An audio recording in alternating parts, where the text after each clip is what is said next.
I know. Now we have a sense of the beauty of black holes. Is there any astronomy to this? Do they exist? Can we see them?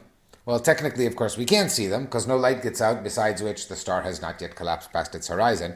But black holes produce no light, so you can't actually see a black hole because they're black. What we can see is a very dense, massive object. So we can see we need something to be orbiting it, something to be influenced, to be nearby, to be influenced by the intense gravity of a solar mass or 5 or 10 solar mass object, such that matter can orbit it within 300 kilometers.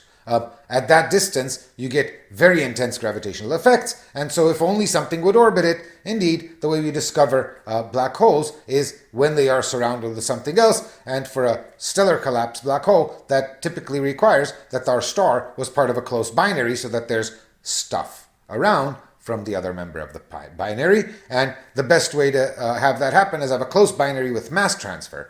And when we have mass transfer, then the matter falling onto the black hole forms the usual accretion disk where it waits to lose its angular momentum to jets driven by magnetic fields in the disk in the standard way that we don't quite understand but have grown familiar to saying.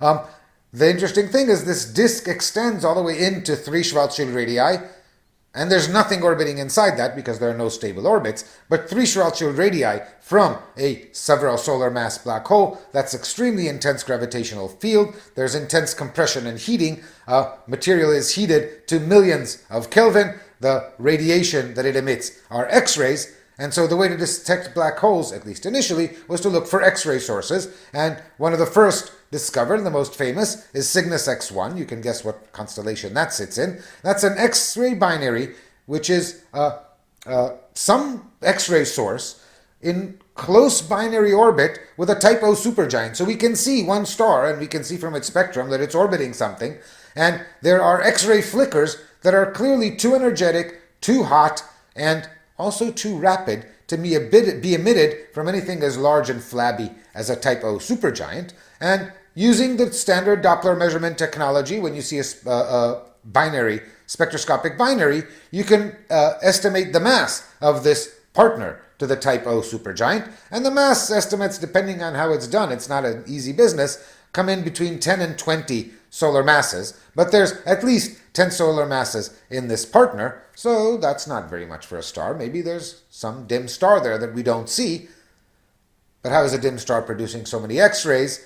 And, well, neutron stars produce X-rays, but a neutron star can't have a mass bigger than 2 or maybe optimistically 3 solar masses.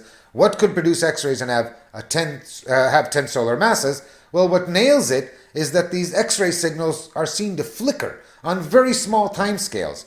It flickers in as little as a millisecond. Thousandth of a second is the time it takes these X-ray flickers to turn on and off. And that gives you a limit for the size of an object that can flicker in that time, because for some object to decide to turn on or off altogether takes at least as long as it takes for light to traverse the object from side to side, because no information can travel faster. So if something is flickering in a millisecond, it could not possibly be larger than 3,000 kilometers across. Now that's huge for a neutron star, but it's tiny for a star. You can't fit a star in 3,000 kilometers.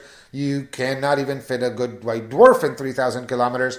And something has 10 solar masses. The only option that we know is a black hole, and we have very good reason to believe that Cygnus and X1 and many X-ray sources that have been found since are in fact accretion disks around black holes. If there's a black hole around and nothing is falling on it, we really will not detect it. And so here is a nice recent Chandra Observatory X-ray image of Cygnus X1. So what we're seeing is not the blue supergiant, but the X-ray emissions from the accretion disk around the black hole, which is not resolved. We're not seeing a disk, we're just seeing the X-ray image. This is the X-ray spectrum by energy of the photons, and the peak is characteristic of ionized iron, and it's broadened by the, you would expect, intense pressures in the accretion disk around this very compact, massive object. And then for another astronomical fun black hole, this is a recently detected one in the Andromeda galaxy,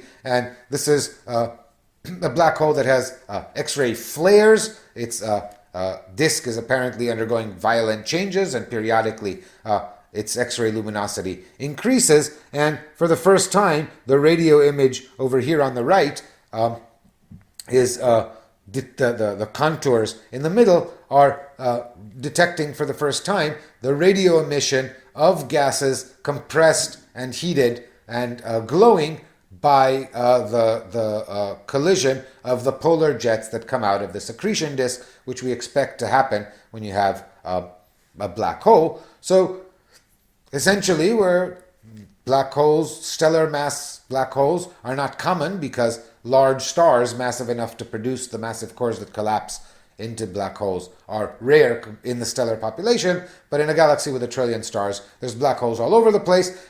We see the ones that happen to have binary partners or some source for matter from which they are accreting. And as far as we know, there's no mass limit for a black hole. In fact, we see black holes with masses of 10, 5, 20, 100 solar masses, and then there's a gap, and then we see big holes with masses of millions up to billions of solar masses. And the issue of intermediate mass black holes, things that have masses between, say, 100 solar masses and 1,000,000 solar masses, is a brand new thing. We think we have some recent discoveries, but people are still trying to understand where these objects come from. They certainly didn't start out as stars.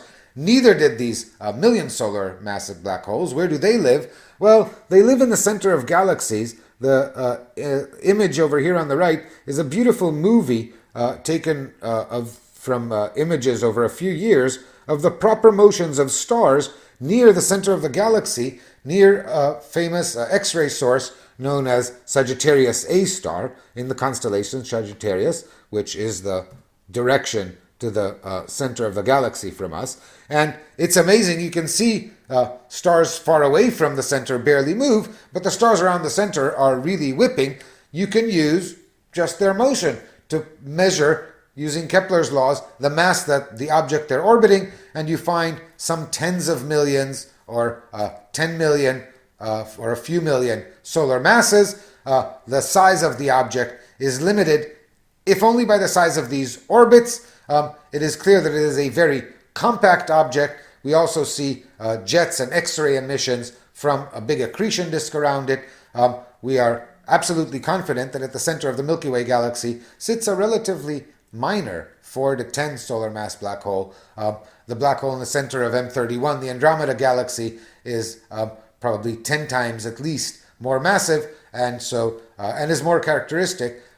Black holes of masses between 100 million up to 1 billion solar masses have been found and seem to be in the center of most massive galaxies. When we talk next week about galaxies, we'll ask the important question: does a black hole collect a galaxy around it, or does a galaxy produce a black hole? The answer to that, like many questions about galactic evolution, is maybe.